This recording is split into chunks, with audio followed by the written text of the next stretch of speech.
வணக்கம் நேர்களே. இன்னைக்கு நாம பார்க்கக்கூடிய சிறப்பு பதிவு கிரக சேர்க்கை பலன்கள் பார்த்துட்டு வந்துட்டு இருக்கோம்.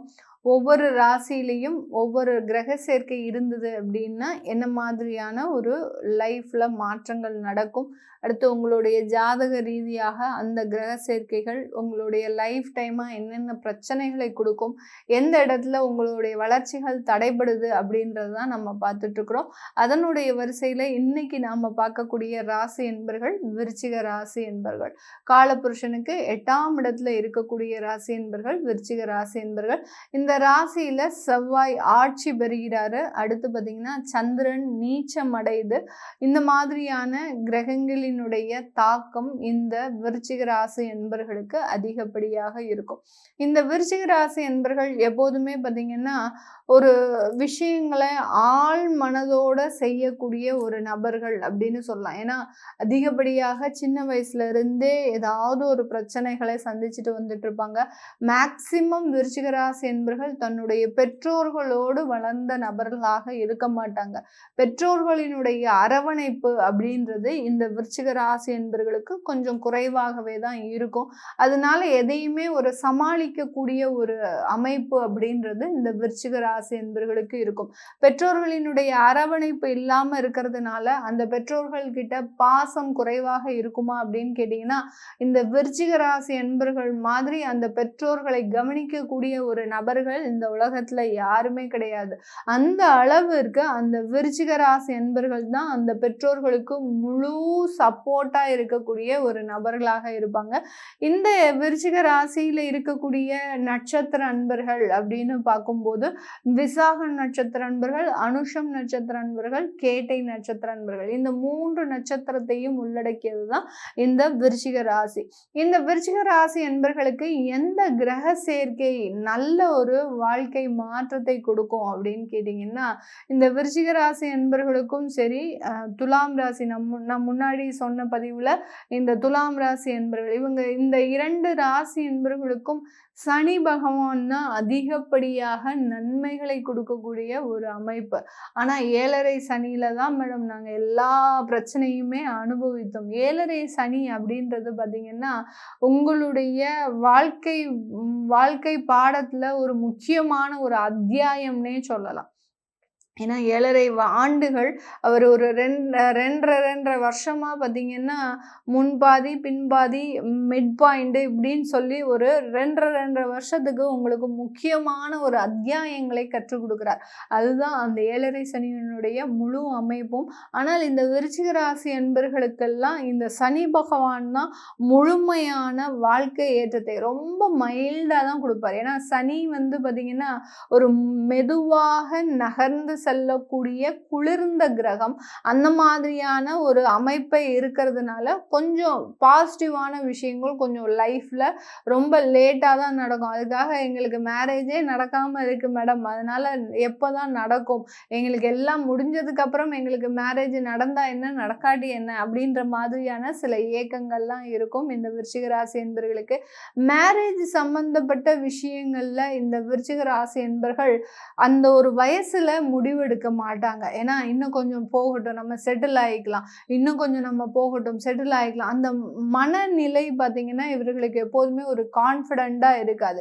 என்னதான் தேக ஆரோக்கியத்தில் அதே மாதிரி வேலை ரீதியான விஷயங்கள்ல ரொம்ப வெல் செட்டில்டாக இருந்தாலும் அந்த மன ரீதியான சில விஷயங்கள்ல இவர்கள் குழப்பம் அடையக்கூடிய ஒரு விஷயம். அதனால தான் அவர்களுக்கு மேரேஜ் லைஃப் அப்படின்றது கொஞ்சம் தள்ளி போகக்கூடிய ஒரு அமைப்பு அப்படின்றது இந்த விருச்சிக ராசி என்பர்களுக்கு இருக்கும். இப்போ இந்த விருச்சிக ராசி என்பர்களுக்கு என்ன கிரக சேர்க்கை இவர்களுக்கு லைஃப்ல நல்ல ஒரு மாற்றத்தை கொடுக்கும்? ஒரு ப்ராப்பர்ட்டி வாங்கணும், ரொம்ப நாளா ப்ராப்பர்ட்டி வாங்கணும்னு முயற்சி செய்துட்டு இருக்கிறேன், என்னால் வாங்க முடியல, இதற்கு எந்த கிரக சேர்க்கை எங்களுக்கு நல்ல ஒரு இந்த மாதிரியான கிரக சேர்க்கை இருந்தது அப்படின்னா ஈஸியாக ப்ராப்பர்ட்டி வாங்கலாம் அப்படின்றவங்களுக்கு இந்த சனி செவ்வாய் அப்படின்ற அந்த கிரக சேர்க்கை இவர்களுக்கு கடன் மூலமாக பழமையான ஒரு சொத்துக்களை எல்லாம் வாங்குறதுக்கு உண்டான ஒரு சேர்க்கை தான்.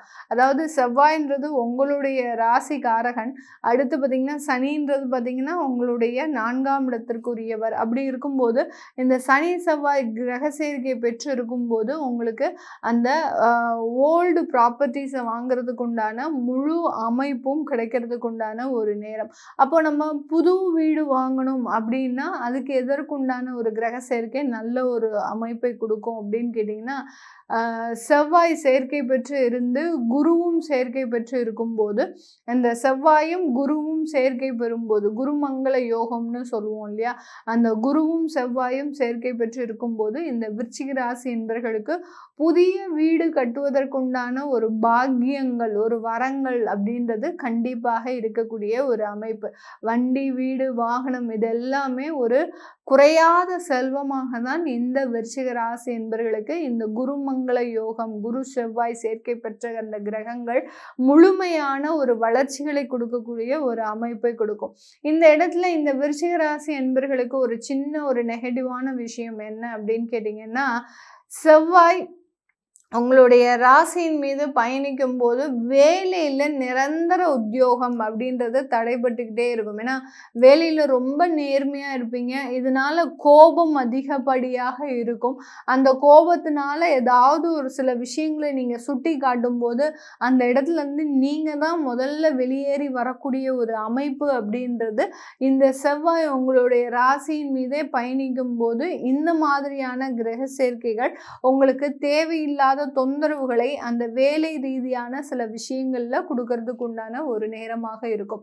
இந்த விருச்சிக ராசி என்பர்களுக்கு உங்களுக்கு தேவையில்லாத கிரக சேர்க்கை என்ன அப்படின்னு கேட்டீங்கன்னா, புதன் சுக்கிரனோடு சேர்ந்து இருக்கும்போது இந்த இடத்துல தேவையில்லாத அந்த ஒரு பிரச்சனைகள், அதாவது கணவன் மனைவி ரீதியான சில பிரச்சனைகளை உருவாக்கக்கூடிய ஒரு அமைப்பு அப்படின்றது கண்டிப்பாக இருக்கும் விருச்சிக ராசி என்பர்களுக்கு.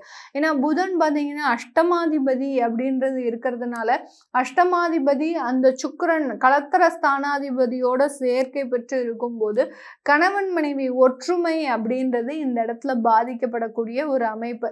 இந்த கிரக சேர்க்கை பெற்ற நபர்கள் தன்னுடைய குடும்ப வாழ்க்கையை தன்னுடைய பிறந்த இருப்பிடத்திலிருந்து 500 கிலோமீட்டர் 1000 கிலோமீட்டர் ரேடியஸ்க்கு மேல வச்சுக்கிட்டீங்க அப்படின்னா மிகப்பெரிய ஒரு மாற்றத்தை கொடுக்கறதுக்கு உண்டான ஒரு கிரக சேர்க்கையாக இருக்கும். ஏன்னா இந்த கிரக சேர்க்கை இருக்கக்கூடியவர்கள் தேவையில்லாத பழக்க வழக்கங்கள், மறைமுகமான ஒரு உறவுகள் இது எல்லாத்தையுமே வச்சுட்டு இருப்பாங்க. அதனால அந்த கணவன் மனைவி இடையே ஒரு ஒற்றுமை, ஒரு அந்யோன்யம், தேவையில்லாத ஒரு சில வாக்குவாதங்கள், கருத்து வேறுபாடுகள், குழந்தை பிறப்புல சில பிரச்சனைகள் இது எல்லாமே இந்த புதன் சுக்கிரன் கிரக சேர்க்கைகள் மிகப்பெரிய அளவுக்கு பாதிப்பை இந்த விருச்சிக ராசி என்பர்களுக்கு கொடுக்கக்கூடிய ஒரு ஸ்தானமாக இருக்கும். இதே இது புதன் பார்த்தீங்கன்னா லாபஸ்தானாதிபதியும் கூட அவர் உங்களுடைய ராசியின் மீதே பயணிக்கும் போது 2வது திருமணம் அப்படின்றது கண்டிப்பாக நடக்கும். புதன் சுக்கிரன் கிரக சேர்க்கை பெற்று இந்த விருச்சிக ராசி என்பர்கள் இருக்கிறாங்க அப்படின்னாலே பார்த்தீங்கன்னா இந்த இடத்துல அந்த முதல் திருமணத்துல பெரிய அளவுக்கு நன்மைகள் இல்லாமல் ஒரு மன விரக்தியோடு வெளியேறி 2வது திருமணம் வரைக்கும் இந்த கிரக சேர்க்கைகள் இவர்களுக்கு மிகப்பெரிய ஒரு பாதிப்பை கொடுக்கறதுக்கு உண்டான ஒரு அமைப்பாக இருக்கும். அதனால இந்த கிரக சேர்க்கை பெற்றவர்கள் கொஞ்சம் லேட் மேரேஜ் பண்றது நல்லது. 28 வயதுல ஒரு திருமணம் அப்படின்ற ஒரு விஷயத்தை நீங்க எட்டும்போது ஆட்டோமேட்டிக்காக அந்த கிரகங்களின் தோஷங்கள் அப்படின்றது மிக குறைவாக இருக்கிறதுக்கு உண்டான ஒரு நேரமாக இருக்கும். இப்போ இந்த விருச்சிக ராசி என்பர்களுக்கு எந்த கிரகங்களின் சேர்க்கை இவர்களுக்கு மிகப்பெரிய ஒரு பாதிப்பை கொடுக்கும் அப்படின்னு கேட்டிங்கன்னா, செவ்வாயும் ராகுவும் சேர்ந்து இருக்கும்போது இந்த லக்னத்திலேயோ இல்லை விருச்சிக ராசியிலேயோ செவ்வாய் ராகு சேர்ந்துருச்சு அப்படின்னாலே பார்த்தீங்கன்னா இவர்களுக்கு மிகப்பெரிய வம்பு வழக்குகளை, தேவையில்லாத கோர்ட்டு கேஸ் வழக்குகள், அடுத்து விவாகரத்து வழக்குகள், இந்த மாதிரியான எப்போதுமே லைஃப் டைமாக ஒரு வழக்குகள்லேயே சந்திக்கக்கூடிய ஒரு அமைப்பு அமைப்பு கிரக சேர்க்கை அப்படின்றது இந்த செவ்வாய் ராகுவினுடைய கிரக சேர்க்கை இந்த விருச்சிக ராசி என்பர்களுக்கு அதிகப்படியான ஒரு துன்பத்தை கொடுக்கறதுக்கு உண்டான ஒரு நேரமாக இருக்கும். அதே மாதிரி கடன் பார்த்தீங்கன்னா தொழில் செய்யறதுனால கடன் அப்படின்றது இதன் மூலமாக ஏற்படக்கூடிய ஒரு அமைப்பு. அடுத்து சந்திரன் கேது சந்திரன் ராகு கிரக சேர்க்கை இந்த இடத்துல இருக்கு அப்படின்னா, அதாவது இந்த விருச்சிக ராசி சந்திரன்றது எப்போதுமே இந்த இடத்துல இருக்கும். இதோடு சேர்ந்து ராகுவோ கேதுவோ சேர்ந்துருச்சு அப்படின்னா இந்த விருச்சிக ராசி என்பர்கள் ரொம்ப பெரிய அளவுக்கு முடிவெடுக்கிறதுல தவறான முடிவுகள் தான் எடுப்பாங்க. ஒரு சரியான முடிவு இந்த இடத்துல துல்லியமா நம்ம ஒரு முடிவு எடுத்தோம், இல்லை நமக்கு உண்டான சில வளர்ச்சிகளை நம்ம பார்க்கலாம் அப்படின்ற போது இந்த விருச்சிக ராசி என்பர்களுக்கு அது நடக்கவே நடக்காது. இந்த கிரக சேர்க்கை பெற்றவர்கள்லாம் பார்த்தீங்கன்னா இந்த விருச்சிக ராசி என்பர்கள் மேக்சிமம் அந்த தூக்க மாத்திரை போட்டாதான் இவர்களுக்கு தூக்கம் வரும். அப்படி இல்லாட்டி அந்த தூக்கம் அப்படின்றதே கிடையாது. இந்த சந்திரன் ராகுவும் சந்திரன் கேதுவும் கிரக சேர்க்கை பெற்ற நபர்கள் இந்த விருச்சிக ராசி என்பர்கள் இந்த மாதிரியான பாதிப்பை உடையக்கூடிய ஒரு நபர்களாக இருப்பாங்க. இவர்களுக்கு தொழில் செய்யணும் அப்படின்ற ஒரு ஆர்வம் அதிகப்படியாக இருக்கும். அதே சமயத்துல பார்த்தீங்கன்னா இந்த மீடியாலெல்லாம் அதிகப்படியாக இருக்கக்கூடிய இந்த விருச்சிக ராசி என்பர்களுக்கு இந்த சந்திரன் ராகு சந்திரன் கேதுன்ற கிரக சேர்க்கை அதிகப்படியாக இருக்கும். ஏன்னா இவர்களுக்கு தான் அந்த மாதிரியான இடத்துலலாம் ஆர்வங்கள் நிறைய இருந்து அதனால ஒரு போராட்டமான ஒரு வாழ்க்கை, ஒரு மன நிம்மதியற்ற ஒரு வாழ்க்கை அப்படின்றது கண்டிப்பாக இருக்கக்கூடிய ஒரு கிரக சேர்க்கையாக தான் இந்த சந்திரன் ராகுவும் சந்திரன் கேதுவும் இருக்கக்கூடிய ஒரு அமைப்பு. இது எல்லாமே நம்ம பார்த்தீங்கன்னா ஒவ்வொரு கிரகங்கள் எந்தெந்த இடத்துல சேர்க்கை பெற்று இருக்கும்போது இந்த விருச்சிக ராசி என்பவர்களுக்கு எந்த மாதிரியான பலன்களை உங்களுடைய லைஃப் டைமா கொடுக்கும் அப்படின்றத நம்ம பார்த்துருக்குறோம். இதன் அடிப்படையில் உங்களுடைய சுய ஜாதகப்படி உங்களுக்கு ஒரு தசாபுத்திகள் இருக்கும். இப்போ விருச்சிக ராசி என்பவர்களுக்கு மேக்சிமம் பார்த்தீங்கன்னா உங்களுக்கு புதன் கேது, அடுத்து பார்த்தீங்கன்னா புதன் திசை கேது திசை சுக்கிர திசை இந்த மாதிரியான தசாபுத்திகள் தான் இருக்கும். அந்த தசாபுத்திகளில் இந்த மாதிரியான கிரக சேர்க்கை இருக்கும்போது என்னென்ன ஒரு விஷயங்கள்ல நீங்கள் கவனமாக இருக்கணும் அப்படின்னு தெரிஞ்சுக்க விருப்பப்படுறவங்க கீழே இருக்கிற நம்பருக்கு வாட்ஸ்அப்பில் அப்பாயின்மெண்ட் வாங்கிக்கிட்டு நீங்கள் கன்சல்ட் பண்ணிக்கலாம். உங்களிடமிருந்து விடைபெறுவது உங்கள் ஆஸ்ட்ரோ பூர்ணா. நன்றி, வணக்கம்.